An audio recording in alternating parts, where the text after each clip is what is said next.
dostlar, tekrar merhaba. Bugünkü dersimizin konusu birçok hit şarkıya itici gücüyle can vermiş, hatta onların popülerleşmesinde bence çok katkısı olmuş bir ritim. Maksum ritmi. İsminden de anlaşılacağı gibi Arap müziği orijinli bir ritim. Arap müziği usul sistemi içerisinde en çok kullanılan, en yaygın ritimlerden birisi. Bu aynı zamanda farklı varyasyonlarıyla aynı DNA'ya sahip 3 farklı ritim olarak karşımıza çıkıyor Maksum ailesi. Onlardan ilki dediğim gibi en yaygın olanı Maksum, diğeri Saidi, bir diğeri de Beledi ritmi. Bunları daha sonraki derslerimizde bir arada karşılaştırmalı olarak muhakkak değerlendireceğiz. Ama bugün Maksum ritmi üzerinde duracağız. Hemen Türk müziği usul sistemi içerisindeki karşılığına bir göz atalım. Türk müziği usul sistemimiz içerisinde Sofyan ritminin bir velvelesi olarak karşımıza çıkıyor. Hatta daha hızlı şarkılarda ya da eserlerde 8 zamanlı düek usulünün bir velvelesi olarak karşımıza çıkıyor. Genelde darbuka camiası bu ritmi Arap olarak isimlendirmiş. Ya yaptığım araştırmalara göre Arap İK'sı, yani Arap müziği usul sistemi içerisinde 4 zamanlı olarak değerlendiriliyor. Bizde yer yer yavaş tempolu şarkılarda 4 zamanlı, yer yer daha hızlı tempolu şarkılarda da 8 zamanlı olarak karşımıza çıkıyor. Evet, her derste olduğu gibi 4 zamanlı Maksum ritmini de kendi usul sistemimiz içerisindeki karşılığı Sofyan ve velvelesinin el diyagramıyla gösterilişiyle başlayalım. Sofyan ritmini nasıl gösteriyorduk el diyagramıyla? İlk 2 zaman düm, te, ka. 3. ve 4. zamanlar. 3. zaman te, 4. zaman ka. Düm, te, ka. Bu şekilde. Maksum ritmine denk gelen velvelesini nasıl vuruyoruz? Düm, tek, tek, düm, tek. Düm, tek, tek, düm, tek. Bundan önceki tokat vuruşu dersimizde Maksum ritminin iskeletine değinmiştik. Sadece tokat vuruşu egzersizi niteliğinde tuttuk bu çalışmayı. Bugün biraz daha geniş kapsamlı işleyeceğiz konuyu. Tokat vuruşu dersimizde nasıldı? Sadece iskeleti çalmıştık. O da şuydu. Düm, slap, slap, düm, slap. Düm, slap, slap, düm, slap. Şimdi ilk olarak egzersizlerimizle, daha sonra da varyasyonlarla dersimize devam edelim. Hemen ilk egzersizimize bir göz atalım. Küçük bir prova edelim. 1-3 tek. Karaman. Karaman. Bunu arka arkaya defalarca yapmanızda fayda var. Daha ritmik döngüler halinde yapabilirsiniz.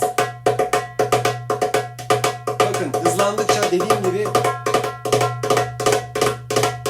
rock formuna dönüşüyor.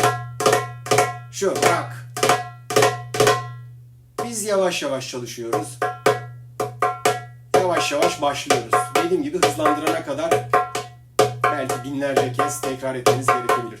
Hemen metronom eşliğinde deneyelim egzersizimizi. 4 vuruş boşumuz var. 2, 3, 4.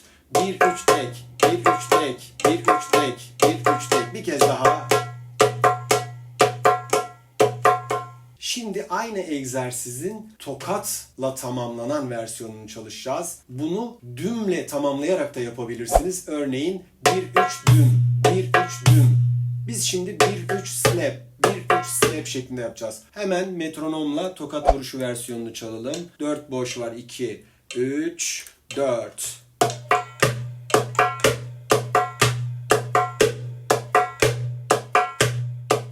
Ve son. Hemen sıradaki çalışmamız, müzik cümlelerinin sonuna köprü ya da atak diye adlandırdığımız farklı vuruşlar yapıyoruz. Onlardan birkaçını daha önceki derslerde işlemiştik. O yüzden bunu bir egzersiz olarak vermeyeceğim.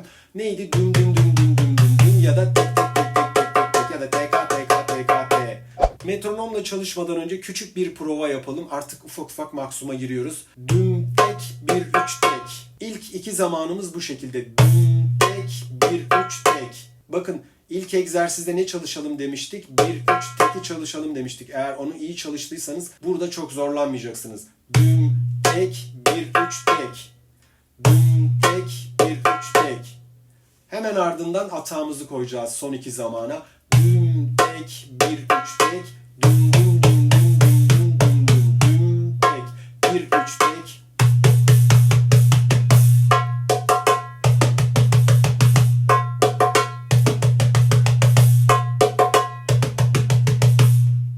Aynı çalışmayı bir sonraki egzersizde tekli haliyle yapacağız.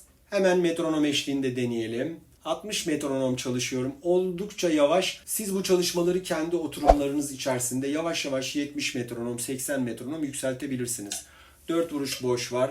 3, 4, düm tek, 1, 3 tek, düm düm düm düm düm düm düm düm tek, 1, 3 tek, düm düm düm düm düm düm düm. Aynı çalışmayı şimdi tek yerine tokat kullanarak kalan iki zamanı da tek 1, tek 3, tek 1, tek 3 şeklinde tamamlayarak yapacağız. Yani buradaki köprü bir önceki düm yerine tek 1, tek 3, tek 1, tek 3 olacak. Bu çalışmayı da daha önceki videolarda yaptı. Evet, metronomla çalmadan bir provasını yapalım. Düm, slap, 1, 3, slap.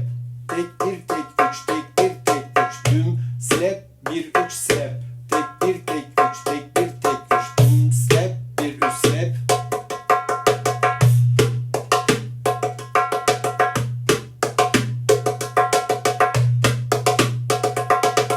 Evet, gördüğünüz gibi ritmin temellerini de attık neredeyse. Evet, şimdi metronom eşliğinde çalalım. 4 vuruş boş.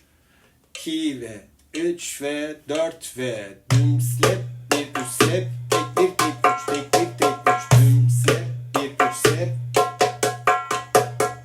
Şimdi ufak ufak varyasyonlara geçelim.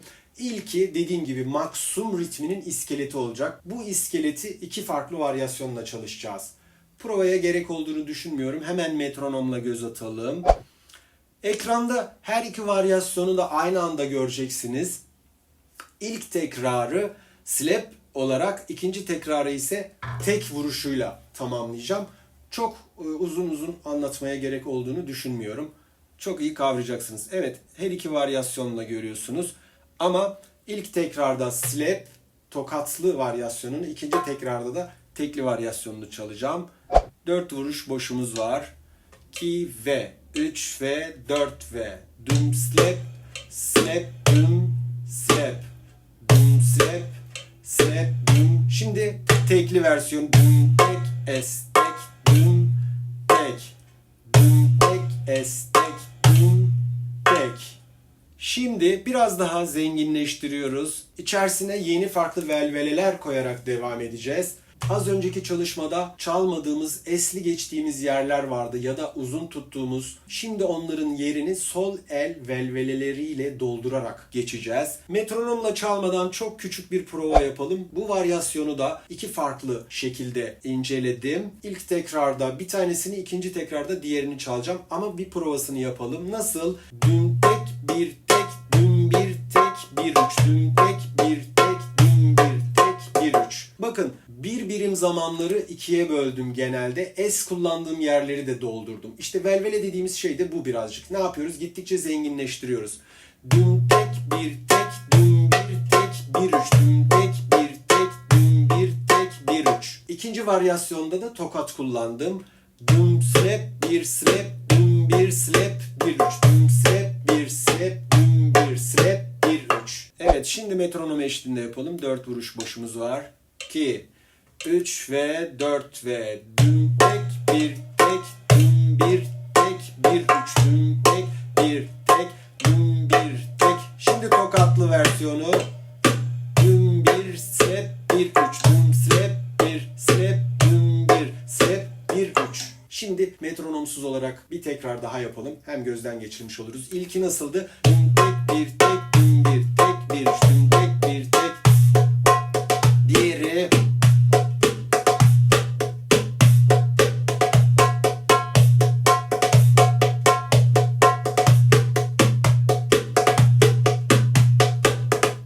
Şimdi hemen diğer bir varyasyon, farklı bir varyasyona geçelim. Bu sefer sol elde sadece üçüncü parmağımızı kullanacağımız farklı bir varyasyon. Daha tek ağırlıklı olacak bu. Metronomsuz şöyle. Düm tek, tek üç tek, düm tek üç tek, tek üç, düm tek, tek üç tek, düm tek üç tek, tek üç. Metronom eşliğinde yapalım. Şimdi 4 boşumuz var. 2, 3, 4. Düm tek, tek üç tek, düm tek üç tek, tek üç, düm tek, tek üç tek, düm tek üç tek, tek üç. Bir tekrar daha.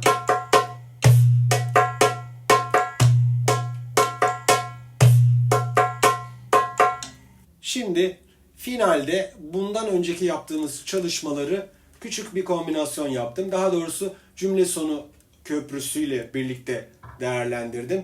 Bir de ona göz atıp dersimizi sonlandıralım. Yine iki farklı varyasyon şeklinde göreceksiniz ekranda. İlkinde cümlelerle tamamladığım ve teklerle giriş yaptığım bir varyasyon. İkincisinde slep'le giriş yapıp teklerle tamamladığım bir cümle olacak. İkisini bir arada göreceksiniz. Yine ilk tekrarda birini, ikinci tekrarda diğerini çalacağım. Evet, şimdi bir prova yapalım. Bir tekrar çalacağım. Metronomla biraz daha uzun tutacağız. Şöyle düm tek, bir üç tek, düm bir üç tek, bir üç düm tek, bir üç tek, düm bir üç tek, bir üç düm tek, bir üç tek, düm bir üç tek, bir üç düm tek, bir üç tek, düm düm düm düm düm düm düm düm. Hemen tokatlı versiyonu. Düm slap, bir üç slap, düm, bir üç tokat, bir üç.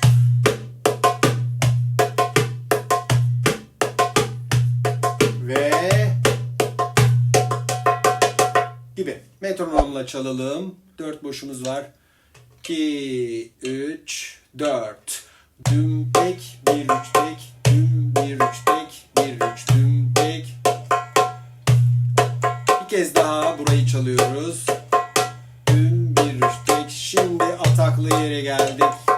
Düm düm düm düm düm düm düm düm. Evet, şimdi slepli versiyonunu çalalım. 4 boş. 2, 3, 4 ve 1. Düm 1 3 slap, 1 3 düm slap, 1 3 slap, düm 1 3 slap, 1 3 son kez.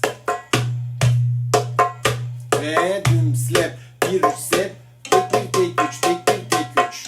Gördüğünüz gibi başlangıç seviyesinde bile bir tek ritim iskeletini farklı varyasyonlarla çalabiliyoruz. Düşünün bu konuda biraz daha yetkinleştiğinizde ne kadar çok varyasyon üretebileceğinizi varın siz hayal edin. O yüzden çalışmaya devam ediyoruz. Bunlar en temel hali, bunlar kökleri ritimlerin. O yüzden bunları ne kadar iyi oturtur, ne kadar çok pekiştirirseniz ustalaştıkça daha artistik varyasyonlarla çok daha iyi şeyler çıkartabilirsiniz. Evet, bugünkü dersimizin de sonuna geldik. Bir sonraki derste görüşmek üzere diyorum. Her zamanki gibi sevgiyle kalın. Hoşça kalın.